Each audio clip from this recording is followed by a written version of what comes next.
Bem, então agora na sequência, de acordo com a nossa programação, a gente vai estar fazendo um estudo sobre esse assunto, que eu não sei se vocês conhecem, se a maioria já ouviu falar, relativo ao que são os elementais da natureza. É bem interessante a gente perceber que quando a gente está num local como esse aqui que a gente se encontra, por exemplo, se a gente estivesse tendo esse mesmo encontro, essa mesma palestra num auditório, dentro de uma universidade, dentro de qualquer local, um auditório tradicional, a energia que tem esse local, e grande parte por causa dessa diversidade vegetal que está aqui ao nosso redor, ela é muito diferente. E isso é algo perceptível, a pessoa não precisa ter nenhuma faculdade parasensorial para perceber. Ela chega num local como esse, junto à natureza, um dia como o dia de hoje, um dia de sol, que está um clima agradável, ela já se coloca automaticamente em um estado diferenciado.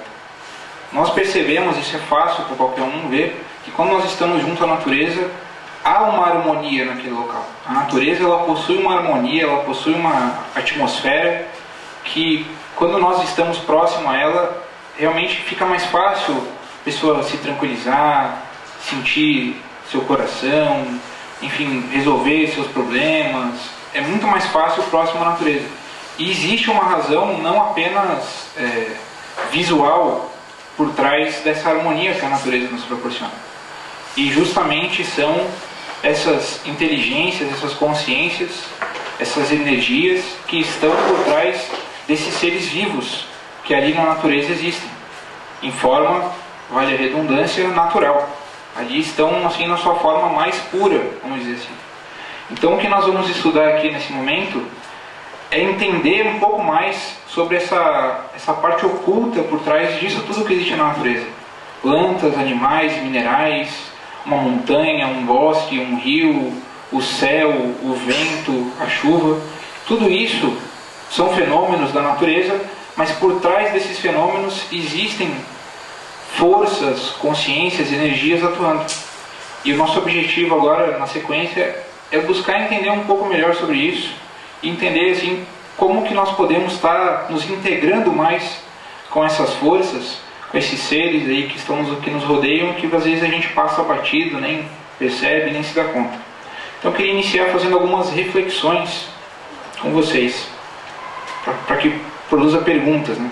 Então, será que as plantas têm sentimentos? Será que elas sentem dor? É uma pergunta, uma reflexão para cada um aí refletir. Será que o rio sente a poluição quando ele é poluído?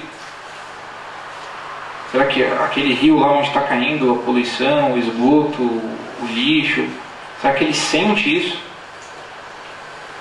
E outra pergunta, se ele sentisse, será que ia mudar algo na forma como nós nos sentimos em relação a isso? Então são reflexões aí para que a gente ao longo da conferência possa ir nos aprofundando. Bom, em diversas culturas aí que existiram na humanidade, existem até hoje, sempre houveram histórias, lendas, na mitologia, inclusive aqui no Brasil, de seres da natureza, fadas, gnomos, totens. Aqui no Brasil a gente tem o saci, tem o caipora, boitatá, mula sem cabeça, enfim. Todos os locais do planeta sempre houveram essas histórias, essas lendas sobre esses seres da natureza.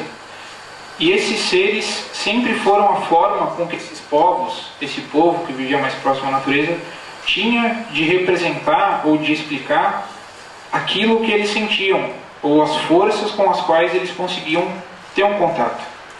Então, essas forças, esses seres, vamos chamar assim, são a representação dessas culturas, daquelas pessoas que tiveram contato com inteligências por trás das plantas, dos rios, dos bosques, que é isso que são os elementais. E sempre foram representados como esses espíritos da natureza, fadas, duendes, gnomos e assim por diante. Então, existe uma razão para que isso seja representado dessa forma.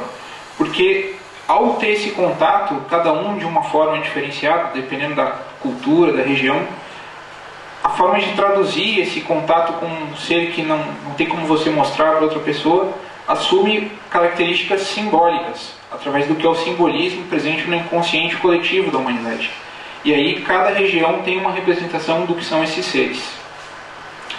Bom, na antiguidade, a gente tem que entender que esse negócio de viver todo mundo em cidade, aglomerado num único lugar, é algo recente em termos de humanidade. No passado não era a forma como a humanidade vivia. Vivia-se muito mais próximo à natureza, muito mais próximo ao campo. Hoje em dia já é normal, até difícil para algumas pessoas muito urbanizadas, entender que tem como viver de outra forma, que tem como conseguir comida sem ir no supermercado, por exemplo. É possível que a maioria aqui dos presentes, se não tivesse supermercado, tivesse que plantar para comer, hoje passaria fome. O normal é isso. Por quê? Porque nós estamos muito afastados dessa natureza. Se nos largassem hoje na natureza e falassem, te vira, provavelmente nós estaríamos em maus lençóis. Nós não saberíamos lidar. Mas antigamente fazia parte do desenvolvimento de qualquer indivíduo saber viver junto à natureza, porque dali dependia a sobrevivência. Então as culturas antigas, essas culturas milenares, citei algumas, os astecas, os maias, egípcios, os celtas, enfim, várias culturas do passado dependiam diretamente da natureza para sua sobrevivência, assim como nós dependemos hoje. Porém, era um contato mais direto de cada indivíduo. E por haver essa dependência da natureza, eles sempre observaram, sempre foram capazes de perceber os fenômenos da natureza e necessitavam compreender essas inteligências, dessa consciência por trás desses fenômenos para conseguir sobreviver. Então, dessa forma, esses antigos povos aprenderam, até por uma necessidade, a trabalhar com os elementais, a trabalhar com as forças da natureza em seu benefício.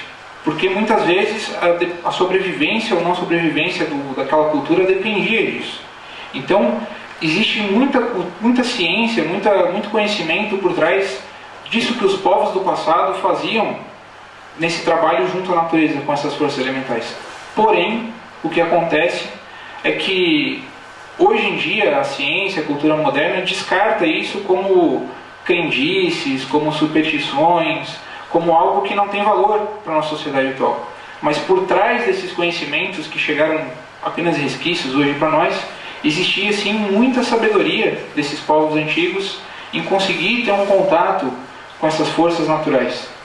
Então, tem alguns exemplos aqui, druidas, astecas, persas, que foram povos, foram culturas que sabiam, primeiramente, entender a natureza, olhar para um animal, o comportamento de um animal e conseguir prever coisas. Só para citar um exemplo, muitos desses povos sabiam quando ia chover ou não, observando as teias de aranha.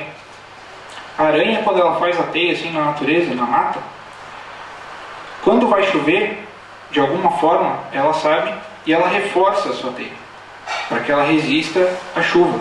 São algumas espécies de aranha.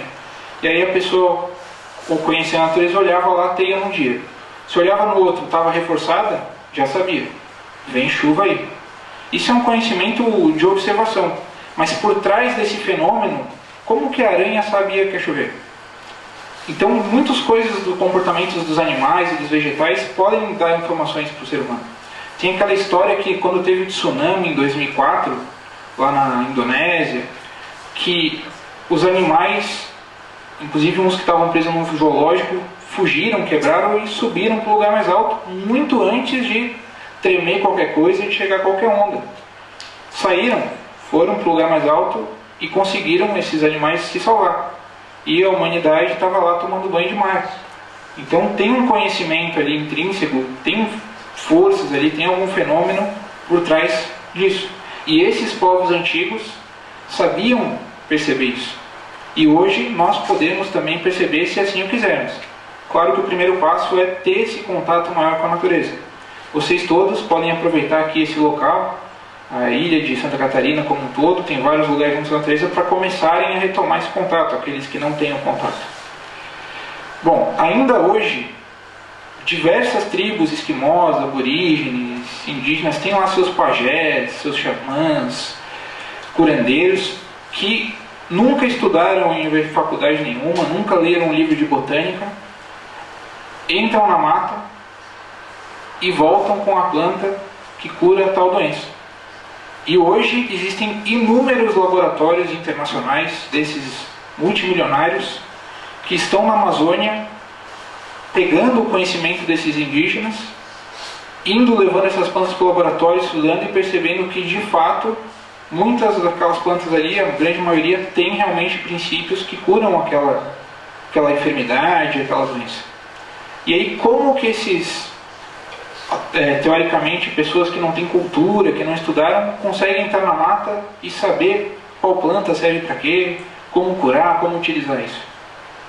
Então, realmente existe um contato, não com a planta ali, a folha, o caule, a raiz, mas sim com a consciência por trás daquela planta, a alma daquela planta, que é o elemental. Então, quando a pessoa sabe contatar esse reino elemental, ela consegue sim saber, por exemplo, para que serve aquela planta. Falávamos há pouco da meditação. A meditação é uma técnica, por exemplo, para a pessoa descobrir isso. Para que serve aquela árvore que está ali fora medicinalmente? Em um estágio profundo de meditação, um investigador experiente é capaz de determinar: essa planta ajuda para a vista, resolve problema no rim e também cura frieira, por exemplo, através de estágios profundos de meditação, onde a pessoa chega a entrar em contato com o elemental da planta. E ali, nesse contato com o elemental, se a pessoa for digna, esse elemental ali lhe revela para que ele serve, os seus mistérios, enfim, tudo aquilo que a pessoa queira saber. Certo? Os animais também fazem isso. Os animais também. Por exemplo, cachorro, eu vejo o cachorro, ele vai na erva exata que é a nova para o que está passando. Sim, exatamente. Acha o volume Então é só aumentei porque o pessoal lá fora pediu. então. Eu aumentei durante porque o pessoal lá do fundo tinha dado, mas eu abaixo. Só o grave, eu acho. O grave eu já cortei todo, mas é que esse microfone Melhorou? Pega muito grave. Fica um pouco médio também. Fala aí. Melhorou agora? Tá bom? Bom, então agora a gente vai dar um giro completo no tema. Vamos sair lá dos druidas, dos xamãs, lá do meio da mata, e vamos para os laboratórios. E vamos falar um pouquinho sobre o que a ciência atual, moderna, tem pesquisado em relação aí aos elementais e o que eles descobriram até hoje sobre isso. Quando a gente vai falar sobre essa pesquisa elemental, existe esse personagem chamado Clive Baxter, que é o ícone nessa pesquisa, nesse estudo, em relação ao que são essa consciência por trás das plantas. Clive Baxter, ele era, na década de 60, um dos maiores especialistas nos Estados Unidos em detecção de mentiras. Não sei se vocês conhecem essa técnica. Se liga alguns eletrodos, alguns aparelhos no indivíduo, que mede as variações elétricas ali do corpo da pessoa, e aí vai gerando um gráfico, né? Então, quando a pessoa muda o estado emocional dela, por exemplo, se ela fica nervosa ou se ela fica com medo, muda o gráfico, e existem esses especialistas, como o Clive Baxter era, que analisam esse gráfico e veem: poxa, isso aqui provavelmente ele não quis responder, ficou nervoso, ficou com medo. Então, detectam ali se a pessoa está mentindo ou não. Então, tinha uma vez, certa tarde, esse indivíduo estava lá no seu escritório e tinha uma plantinha ornamental ali, que enfeitava o escritório dele. Aí ele pensou: poxa, e se eu ligar o polígrafo, que é o nome da máquina, na planta? O que será que acontece? Ele foi lá, ligou o polígrafo na planta e jogou água na planta, porque ela estava seca, e não aconteceu nada. Aí ele pensou: poxa, o que é que eu posso fazer com uma pessoa se eu quero deixar ela nervosa? Já sei, ameaçar o bem-estar da pessoa. Então vou queimar a folha dessa planta, vou pegar um fósforo e botar fogo na folha. Quando ele estava pensando isso, o gráfico deu um salto. Aí ele, então vamos lá, foi lá, pegou o fósforo. Aí pegou o fósforo. Quando ele começou a fazer vários experimentos, então ele ia lá, ameaçava com fósforo, mas não ia de fato queimar. A planta não mexia, o gráfico não mexia. Ia de fato queimar, o gráfico pulava. Aí ele, peraí, essa planta tá lendo meu pensamento, ela tá sabendo o que eu vou fazer antes de eu fazer. E a partir disso, dessa pequena brincadeira que ele fez, a partir desse dia ele dedicou, vamos dizer, a vida inteira dele a estudar e fazer inúmeras experiências com isso, com o objetivo de provar que existe sim uma consciência nas plantas. Elas têm sentimento, elas têm memória. Então, depois que ele continuou fazendo seus testes e experiências, ele propôs um teste muito interessante. Ele percebia o quê? Que uma pessoa que agredia muito as plantas, que trabalhava matando plantas assim de forma agressiva, a planta ela reconhecia essa pessoa ao primeiro contato com a pessoa e já sabia que aquela pessoa matava plantas. Uma vez ele foi mostrar o experimento dele para um outro cientista e a planta não se manifestou de forma muito anômala, e ele perguntou para o cientista: mas o que você trabalha? Não, eu disseco a planta, assim, assado, algo bem cruel. Então ele queria saber se a planta tinha memória, ou como que ela sabia para fazer isso. Então ele fez o seguinte experimento: ele convidou os outros policiais lá do FBI, lá que ele trabalhava, misturou vários papeizinhos amassados num pote, cada um pegou um. De olho vendado, cada um pegou um, e nem ele sabia quem era. Deixou 2 plantas numa sala, só a sala e 2 plantas. E aí, a pessoa que pegou o papelzinho tinha uma instrução assim: você tem que ir nessa sala, numa hora que ninguém veja, nem eu, nem o Clive Baxter no caso, e tem que arrancar a planta com a raiz e matar essa planta. Tá? Então, o indivíduo lá que sorteou o papelzinho foi. Ninguém sabia. Aí depois, ele chamou todos os participantes da experiência para entrar na sala, botou o polígrafo na outra planta. Não na que tinha sido morta, na outra. E cada vez que entrava um, ele ficava monitorando a reação da planta. A hora que entrou aquele que matou a planta, pisoteou lá na planta pela instrução, a planta mudou diferente, reconheceu o indivíduo. E aí com isso ele começou, puxa, então realmente as plantas têm memória. Ela lembra que esse aqui é o cara que matou a planta que estava do lado dela. E ao ele entrar na sala, reagiu frente a isso. Então, algo interessante. Além de elas perceberem, tem sentimento, memória. Aí ele começou a transformar a casa dele num viveiro de plantas e colocou esses aparelhinhos em todas elas. E aí ele ficava monitorando tudo o que acontecia o dia inteiro com as plantas de acordo com as reações que tinha. E ele ficou muito amigo de algumas plantas, especificamente de uma delas. Uma lá que ele gostava muito, que ele estava ali sempre interagindo com ela, trabalhava muito com ela. E ele começou a perceber que quando ele saía de casa, ia lá dar uma palestra lá em outro estado, centenas de quilômetros de distância. E ele fazia apresentações como essa que eu estou fazendo aqui, e aí tinha um slide lá que tinha a foto dessa planta que ele era amigo. Quando mostrava a foto dessa planta, que todo mundo olhava e ele falava da planta, a planta que estava lá na casa dele registrava lá que percebia, era sempre na hora exata. Aí uma vez ele fez um teste também, que ele saiu de casa, foi para o meio do centro da Times Square, lá, que é o centro de Nova York, no dia da virada do ano, que é um caos, né? E aí ele foi andando e ele foi marcando minuto a minuto tudo o que acontecia com ele, num caderninho. Então, agora eu fui empurrado, agora eu tropecei e caiu no chão, agora veio um cara brigar comigo, porque é um tumulto lá nesse dia, né? E ele foi anotando num caderninho. Cada hora o que acontecia de evento diferente. Quando ele voltou para casa, comparou com o gráfico, ele viu que toda vez que ele ficava em perigo, que acontecia algo que machucava ele, que teve uma hora que ele caiu feio mesmo, tropeçou, caiu, a planta esboçava uma reação. Ou seja, ela ficou conectada de tal forma ao seu dono, vamos dizer assim, que, vamos dizer assim, acompanhava esse indivíduo e reagia junto com ele onde quer que ele fosse. Então, como um animal de estimação, no caso um animal que a gente vê, é companheiro, brinca, o elemental da planta a gente pode não ver. Mas quando a gente é amigo dessas plantas, a gente tem um jardim, cuida com carinho desse jardim, quando a gente chega em casa, a gente pode não ver. Mas os elementais ali estão à nossa volta, nos dando oi, nos agradando, que nem o cachorrinho que a gente tem quando chega. Está ali pulando, chegou meu dono, pulando o rabinho. É algo semelhante, acontece, claro, diferente por ser em outro plano de energia, né? uma dimensão diferenciada.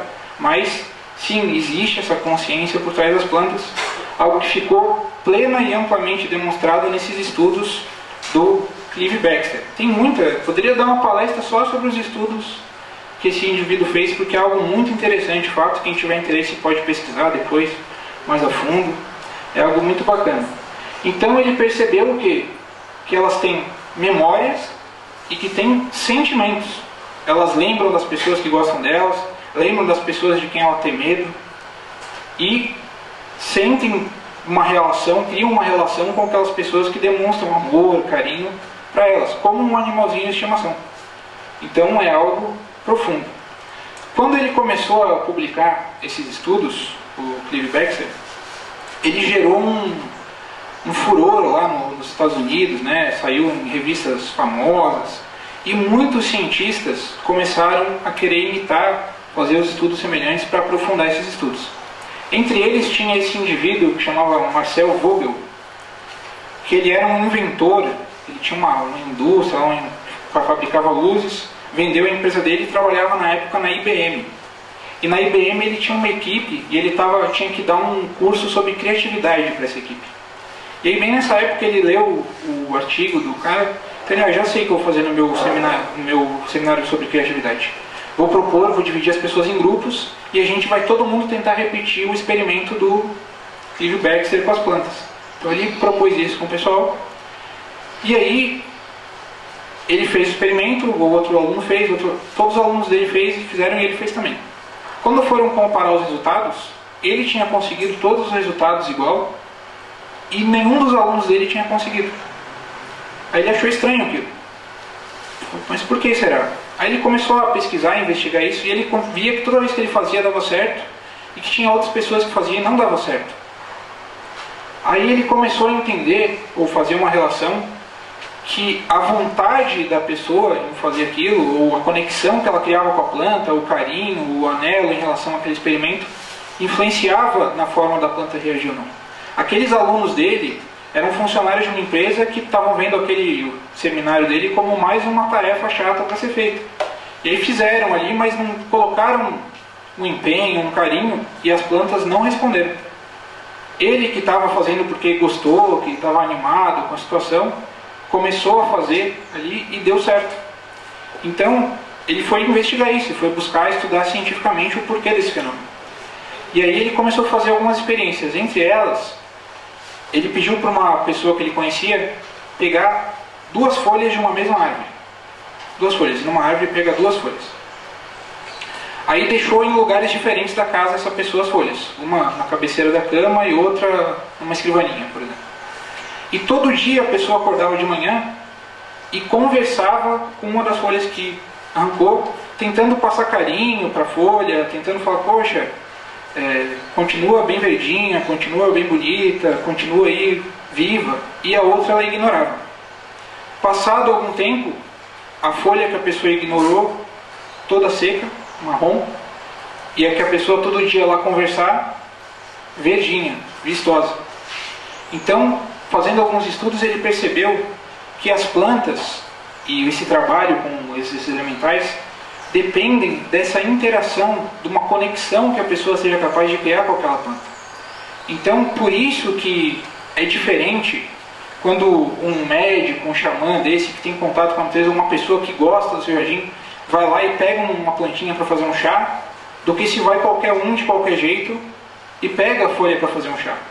Ou seja, o jeito com o qual nós tratamos aquela planta, da onde a gente está colhendo a fruta, da onde a gente está colhendo a folha para fazer um chá, repercute muito no efeito que vai ter aquilo sobre nós. Muito. E ele fez uma série de estudos que comprovou isso. Ou seja, se hoje a gente sabe como a medicina alopática funciona, né? Pega as plantas, extrai o princípio, bota compostos químicos lá e faz o remédio. E tem o princípio ativo potencializado, mas outra forma de potencializar o princípio curativo de qualquer planta é a pessoa ir lá e conversar com a planta. Está com dor de barriga, vai lá no boldo, tem um pé de boldo enorme aqui do outro lado da rua. Inclusive parei o carro aí do lado. Aqui fora, do outro lado da rua, aqui nessa rua principal, tem um pé de boldo enorme mesmo, ele é mais alto que eu. A pessoa vai lá, comeu alguma coisa que não desceu bem. Conversa com o pé de boldo, pede para que deposite naquela folha a cura para dor de barriga que a pessoa está sentindo e faz o chá. o efeito é totalmente diferente. Realmente é outro resultado que dá. E o segredo desses xamãs, pajés, é o contato ou a conexão que eles criam com aquelas plantas. Na hora de colher, na hora de tratar o enfermo. E toda a base da medicina natural e elementoterapia reside e repousa nisso. Que não é só pegar a planta que tem, isso serve para isso, serve para aquilo. E sim, essa conexão, esse contato, como se a planta fosse um amigo a quem você está pedindo um favor. Goldo, você pode me ajudar aqui a passar minha dor de barriga, por favor? Eu sei que você pode. Você tem essa ciência dentro de você. Então me ajuda, por favor. E como tem para dor de barriga, tem para o câncer, tem para diabetes, tem para todas as doenças imagináveis. Até para picada de cobra, tem para tudo. É só a pessoa saber e saber fazer essa conexão corretamente. Bom, continuando aqui com... Então, dentro desses estudos que a ciência tem feito, claro, sempre para financiar essas pesquisas científicas, sempre tem um interesse econômico que movimente.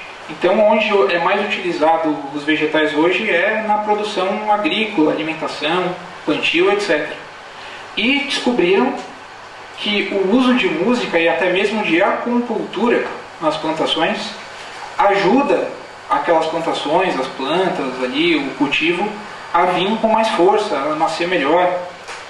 Então, isso aqui embaixo, não sei se está dando para enxergar, é uma foto de um vinhedo que tem na Itália, chama Vinhas Mozart, que é um vinhedo onde o produtor ele colocou uma série de caixinhas de som espalhadas pelas parreiras lá de uva no meio, e fica tocando o dia inteiro Mozart nesse vinho, o dia inteiro. E no início, quando ele começou a fazer isso, ele fez o teste. Ele deixou só para um lado da plantação com a música, para o outro sem. E o lado que tinha a música o tempo todo floresceu de uma maneira incrível. Assim, realmente deu uma produtividade maior, o sabor melhor. Ele começou a produzir vinhos de altíssima qualidade em função dessa técnica que ele está utilizando. E assim como essa técnica, existem outras técnicas, como eu falei, da acupuntura, que ajudam nas plantações. Mas a melhor técnica, repito, é a pessoa conversar com a planta, dialogar com essa planta, interagir com essa planta. Essa é a melhor maneira que a pessoa tem para conseguir que aquela planta, por exemplo, dê fruto. Existe um costume aqui no interior de Santa Catarina, não sei se vocês conhecem, já ouviram falar. Alguns agricultores, quando o pé de laranja não está produzindo bem laranja, eles fazem o seguinte: eles dão uma surra no pé de laranja. Dão uma surra no pé de laranja para que dê fruta. E funciona. Funciona. O pé de laranja dá mais fruta. Porém, não necessitaria fazer isso, né? Bastaria a pessoa chegar ao pé da laranja e pedir ali com amor, com carinho, que ela dê mais frutos, se tiver dentro da possibilidade dela. Então, por que estou falando isso? Porque esse contato que nós temos com as plantas, não sei se alguém aqui já conversou com as plantas, mas eu converso e realmente a gente vê o resultado. É diferente.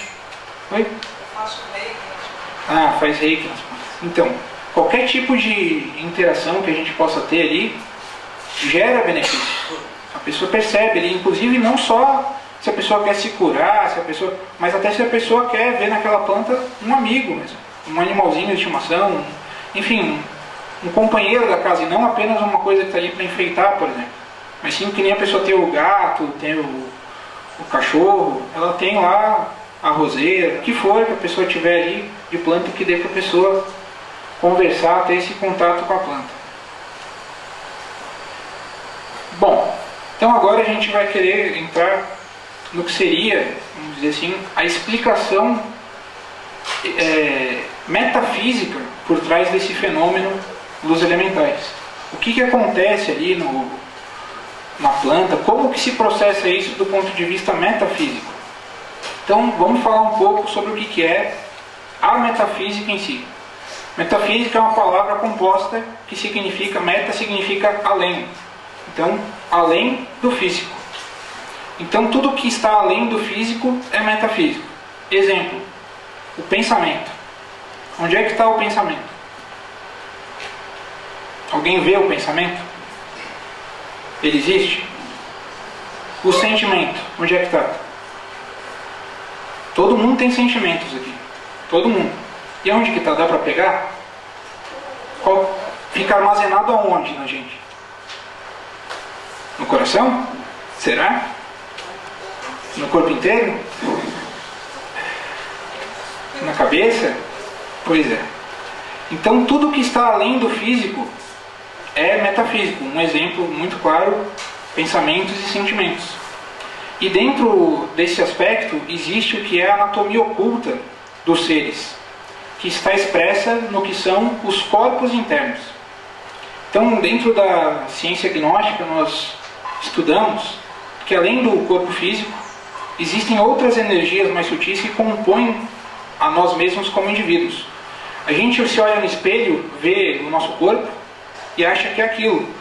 Mas nós temos pensamentos, nós temos sentimentos, e nós também não somos nossos pensamentos e sentimentos. Se a gente for parar para analisar, né, se a pessoa, além do que ela pensa, do que ela sente, do corpo que ela tem, será que ela tem algo que define ela como um ser, como uma entidade, como uma pessoa, enfim. Então existe o que são esses corpos internos, essa anatomia oculta dos seres. O que determina isso é o nível de sutileza da energia. Existem energias que são mais sutis do que as outras. Então, a energia física aqui da matéria, ela vibra em uma determinada vibração. Pensamentos em outras e assim por diante. Então, tem a ver com a sutilidade. Dentro desse aspecto dos corpos internos, nós temos, além do corpo físico, um corpo astral, um corpo mental e outros corpos. E também ocorre o mesmo com as plantas, com os animais e até mesmo com os minerais. Claro que de uma forma muito diferente da nossa. A planta, o animal, ele não pensa da forma como nós pensamos. Ele não sente da forma como nós sentimos. É diferente, mas existe sim uma energia mais sutil relativa ou relacionada ao que é o corpo mental, a mente. E existe uma energia mais sutil relacionada ao que é a parte emocional. Então existe essa anatomia oculta. Então quando a pessoa desenvolve determinadas faculdades, algumas pessoas já nascem com essas faculdades, como é a clarividência, como é a capacidade de enxergar as coisas do ultra, essas energias mais sutis, ela pode até mesmo enxergar esses elementais. Então, aquela árvore ali fora, a outra que tem ali, elas possuem o seu elemental. E o seu elemental, assim como nossos pensamentos e sentimentos, ele não está preso àquela árvore. Ele não mora naquela árvore. Ele pode estar aqui agora, porque eu estou falando dele. Ele pode estar aqui ou ele pode estar em outro local. Nós, com pensamento, nós podemos ir para qualquer lugar agora. Se eu falar para a gente pensar agora na China, com o pensamento todo mundo foi para a China. Se a pessoa lembrar que está com alguma preocupação, algum sentimento em relação à sua família, alguma coisa, com o seu sentimento ela voou ali até onde está a sua família. Da mesma forma acontece com esse elemental das plantas. Ele não necessariamente está ali onde fica a planta. Ele pode estar, por exemplo, acompanhando o seu dono, o seu companheiro, a pessoa que ele conhece, aonde quer que a pessoa esteja.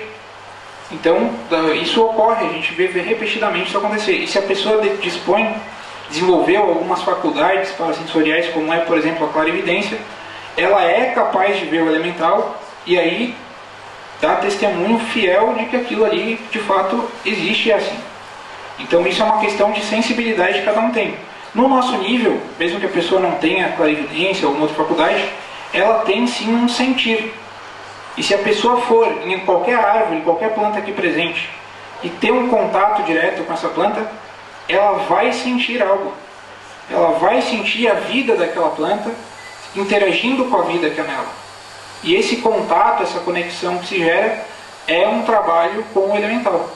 A partir daquele momento, a pessoa ela pode intensificar esse contato e até mesmo aprender sobre aquele elemental, sobre aquela planta. Aí depende de uma dedicação, de um esforço da própria pessoa, nesse caso. Então, o que seria o elemental? é o nome dado à alma, vamos dizer assim, que é esse conjunto de energias sutis que tem no vegetal, no animal e no mineral. E também tem nos seres humanos. O ser humano também tem, só que ele não chama de elemental. Então, essa força, essa consciência por trás dos fenômenos, ela está ali. Ela não fala português, que nem nós falamos, ela não interage, mas essa energia universal que é o amor, ela entende. Aliás, qualquer coisa no universo entende essa energia universal. E quando a pessoa utiliza essa linguagem do amor para se pôr em contato com qualquer ser, seja planta, seja animal, seja um rio, seja a chuva, vai haver ali um intercâmbio, dependendo apenas do nível de preparação daquele indivíduo. Ok? Até aqui alguém quer fazer uma pergunta? Ou colocar alguma coisa? Não? Bom, então, seguindo um pouco adiante, cabe colocar um pouco sobre o que é os aspectos da aplicação dos elementais na medicina. Tem uma pergunta. Você falou de minerais, vegetais, a energia deles são diferentes. Sim. E a combinação, por exemplo, uma planta que está doente ser combinada com um mineral, você conhece? Uma planta que está doente. Você falou de energia, você falou de conversar com a planta e tal. E usar minerais, no caso, para deixar próximo a uma planta, ou mesmo a adubação, Existe esse estudo também. Existe, inclusive, combinações de cristais, de pedras específicas. Por exemplo, tem pedras que são associadas com determinados planetas, ou com determinadas forças que atraem a força. Você combina com a força que aquela planta atrai também, e faz ali um conúbio, uma harmonia ali, para que a planta possa se desenvolver mais. Isso existe também. Eu não sei, na verdade, desconheço o nome específico. A gente conhece como elementoterapia esse trabalho. Certo? Eu não sei por aí, deve ter outro nome, mas nós conhecemos como elementoterapia. Ok? Por favor, agricultura biodinâmica. Agricultura biodinâmica também utiliza isso. Muito obrigado.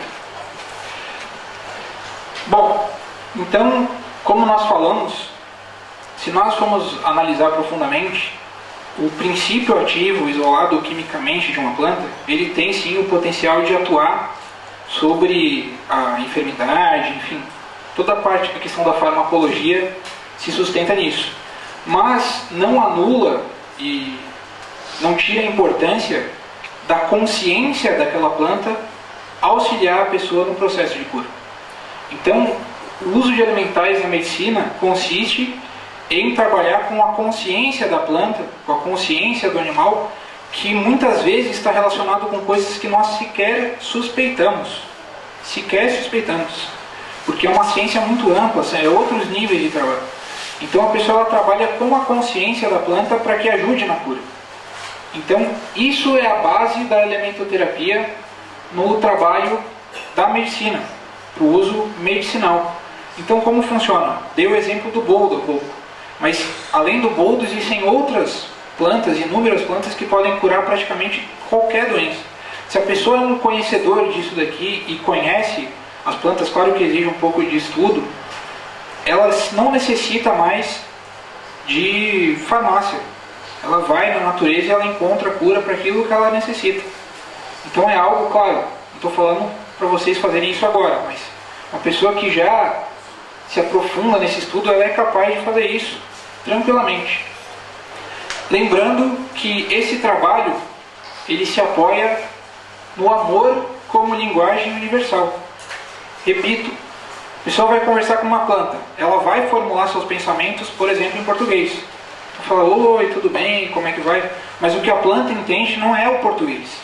Ela entende a vibração, a energia que a pessoa está emanando ali, que é essa linguagem universal que é o amor. Então quando a pessoa realmente se aproxima de uma planta com amor, com carinho, a forma, o tipo de conexão que se forma é totalmente diferente. Diferente se a pessoa se aproxima com ódio, ou com interesse, ou como for. É assim com as pessoas. Se a gente se aproxima de alguém para pedir algo com interesse, com malícia, com o que for, a pessoa percebe. Mesmo que em um nível inferior, ela percebe, ela sabe. Principalmente as mulheres, né, são mais sensíveis nesse ponto. Mas Se a gente se aproxima com amor, com ternura, com carinho, a reação é completamente diferente. E ocorre o mesmo na natureza. A pessoa que sabe se aproximar falando essa linguagem universal, que é a linguagem que se fala com qualquer ser no universo, que é o amor, ela consegue ali, dessa relação que se gesta com aquela planta, por exemplo, um benefício muito maior para a cura. Operar verdadeiros milagres na medicina por meio da combinação do amor com o trabalho com os elementais. E existem alguns princípios de correspondências. Existem vários. A gente vai falar só por cima disso, porque isso aqui é um estudo grande. Mas eu falava no início como é que esses pajés, esses xamãs, eles entram lá no bosque e sabem qual que é a planta. Existe sim a sensibilidade, existe, mas existem alguns princípios que a pessoa, quando começa a observar a natureza, começa a ter contato mais próximo com a natureza, ela começa a despertar para isso. Então existe um princípio básico que eu gostaria de ensinar para todos agora, que é o princípio de correspondência da natureza. Qual que é o princípio? Se determinada planta, raiz, folha, tem o formato de determinado órgão, por exemplo, serve para curar aquele órgão. Então, se parece com o coração, serve para curar o coração. Se parece com o intestino, serve para curar o intestino. Se parece com o cérebro, serve para curar o cérebro. E claro, é muito mais amplo esse estudo, tá? Estou falando num nível básico aqui para que todos entendam, mas é baseado, apoiado nesses princípios que esses xamãs, esses médicos naturais sabem identificar a utilidade de uma planta. Então aqui está um pequeno exemplo. Todo mundo conhece isso aqui, é nozes. Acho que todo mundo conhece, né? Bem popular, bem conhecido. Então, aqui está a nozes. E aqui está o cérebro. Para que serve comer nozes? Para o cérebro. Mas também serve para a energia sexual da pessoa, para as gônadas sexuais. E a nozes fechada é muito parecida às gônadas sexuais masculinas. E a nozes serve justamente para as duas coisas. Para o cérebro e para a energia sexual. E está ali, né, bem claro, bem intuitivo, bem simples para qualquer um ver. Claro que nem sempre é tão fácil de enxergar isso nas plantas. A nozes é um exemplo, mas uma pessoa que desenvolva isso, que estude, que se aprofunde, ela é capaz de perceber que quando a planta tem flores pequenininhas, com pétalas brancas, tem uma grande chance de servir para isso. Quando são flores com pétalas mais largas, ou quando é muitas pétalas numa flor, enfim, existem essas correspondências, que é um estudo aprofundado que também faz parte da elementoterapia, que quando a pessoa compreende, busca estudar e aprofundar, ela é capaz de entrar numa mata, ver uma planta que ela nunca viu na vida antes e dar uma boa chance de saber para que ela provavelmente vai servir. Até porque a maioria das plantas elas são parecidas com outras, né, da mesma família, às vezes ali, então a pessoa ela consegue perceber esses aspectos. Bom, já para a gente ir se encaminhando para a conclusão aqui da exposição sobre os elementais, não é possível falar sobre os elementais sem falar sobre os 4 elementos. Essa ciência do estudo elemental, ela, na medicina tradicional, na medicina antiga, ela estava muito associada à questão da astrologia, do estudo dos astros. Eu não sei se todos sabem, mas a medicina oficial, inclusive na faculdade de medicina, quando a pessoa fazia até o século XVIII, a pessoa ela aprendia botânica e astrologia. Isso era a escola de medicina. E toda a terapêutica utilizada, pelo menos no mundo ocidental, era baseada nesse princípio dos 4 elementos. No mundo oriental, existe algo muito semelhante, que é a medicina ayurvédica, que também segue o mesmo princípio. Claro, muda um pouco ali, mas o princípio é o mesmo. De perceber na pessoa, às vezes até pelo formato do rosto, pelo jeito da pessoa, a predominância desses elementos, qual dos elementos atua com mais força na pessoa, e ali já sai o que a pessoa deve buscar se alimentar, o que ela deve evitar na sua alimentação, o tipo de doença que ela está mais propensa a contrair.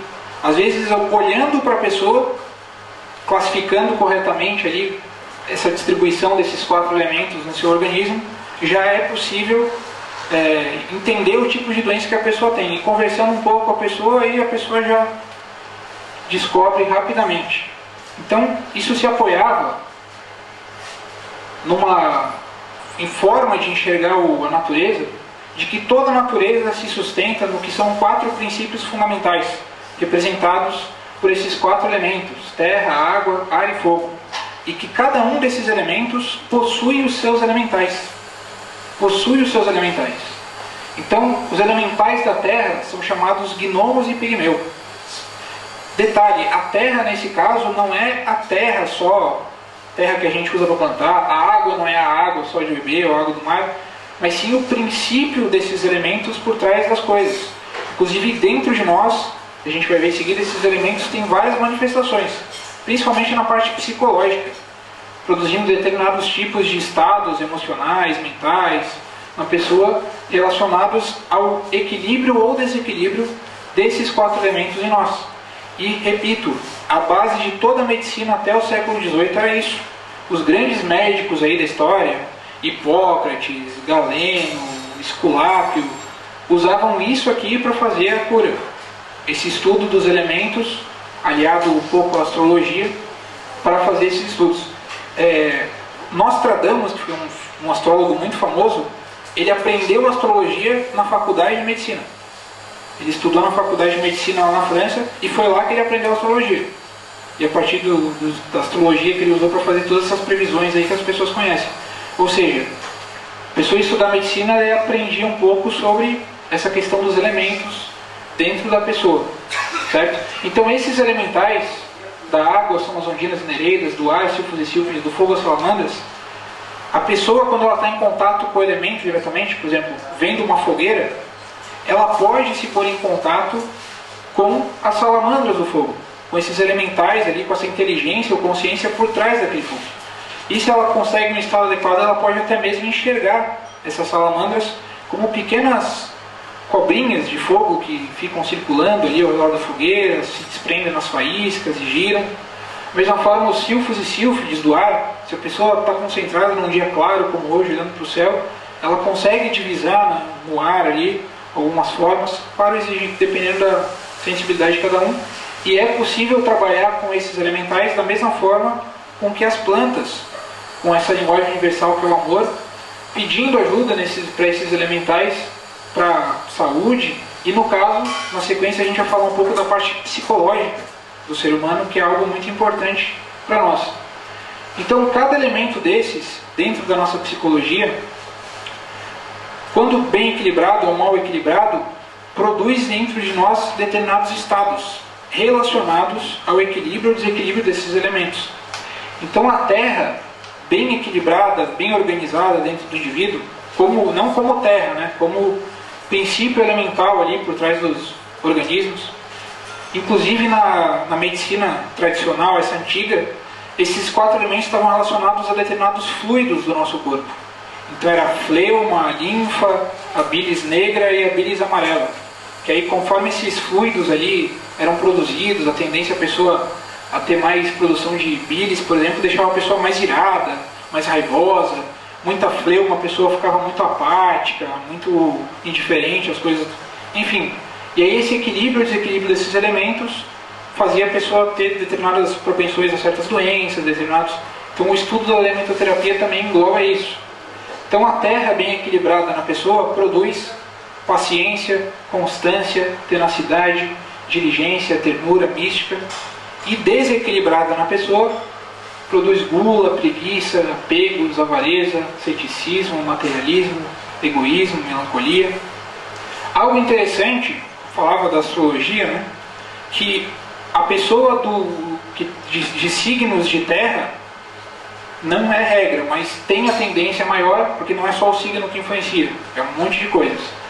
Tem tendência maior a manifestar esses aspectos. A de signo de água, os da água. Signos de fogo, o fogo. E signos de ar, o do ar. Assim por diante. Pois não. Pessoal, se alguém de vocês for proprietário de um Honda Civic, está parado atrás de um carro e esse carro precisa sair. Então, se puder retirar, por favor.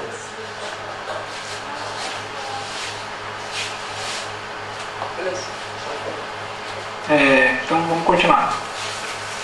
Então, a água, quando bem equilibrada dentro da pessoa, bem organizada, confere as seguintes virtudes. A pessoa se torna capaz de se adaptar com facilidade às mudanças das coisas, às circunstâncias diferentes. Então, se acontece um imprevisto, alguma coisa, a pessoa ela maneja bem aquilo, já sabe resolver. Produz vitalidade, alegria, beleza, amorosidade, pureza e empatia. E a água, quando desorganizada dentro da pessoa, produz sentimentalismo, fragilidade física e emocional, depressão, lascívia e luxúria. O ar, quando bem equilibrado, bem organizado dentro da pessoa, produz dinamismo, alegria, inteligência, sabedoria, movimento e boa memória.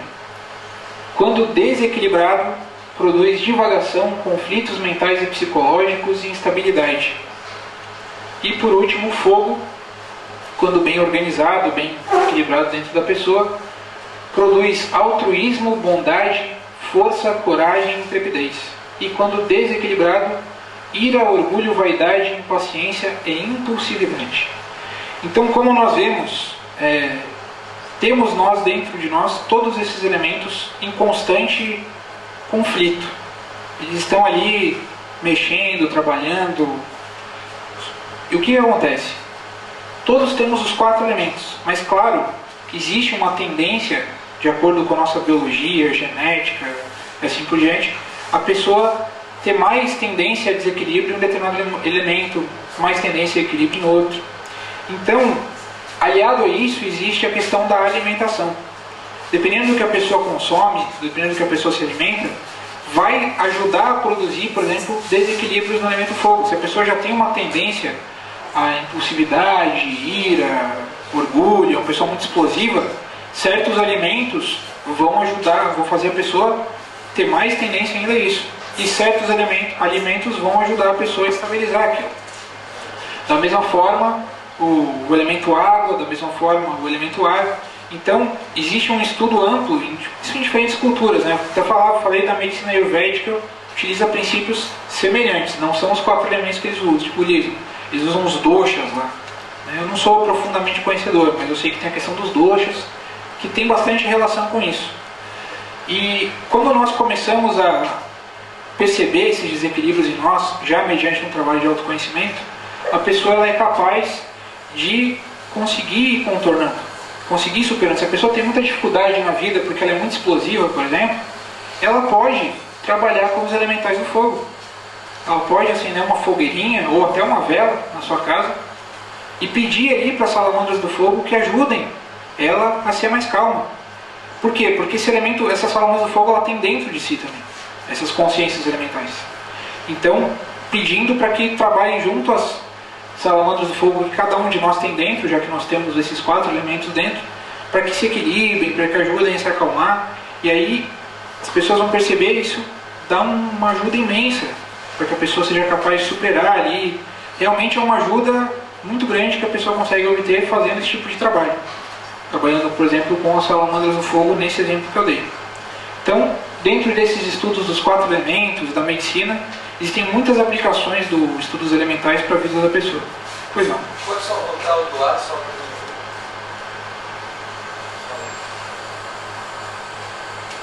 Alguém quer fazer uma pergunta? porque o objetivo seria mais trabalhar junto do que pedir, né? Na sua opinião. Como? O objetivo seria trabalhar junto com eles do que pedir, né? Sim, eu entendi a sua pergunta. No caso é que a forma como nós temos hoje para dialogar com essas coisas que nós não enxergamos, nem sempre, para a maioria das pessoas, é algo afinado. Então, o início, por exemplo, se eu quero alguma coisa, há pouco eu pedi um copo d'água para o Bruno, certo? Então eu falei, Bruno, você pode me trazer um copo d'água? É o jeito de me comunicar, entendeu? Então é nesse sentido. Né? Oi? Pela nossa limitação. Exatamente, pela nossa limitação. Ok? Então vamos adiante. Bom, gente, sobre os elementais, o que a gente queria tratar na manhã de hoje era isso. Espero que tenha ficado claro para todos, espero que vocês tenham gostado. E na sequência eu queria pedir alguns minutinhos que sobraram para explicar um pouco sobre a gnose, o que é gnoses e o que é o conhecimento gnóstico. Porque a gente quer convidar vocês também para o curso de gnoses que a gente tem sempre aqui em Florianópolis, tem no Brasil todo.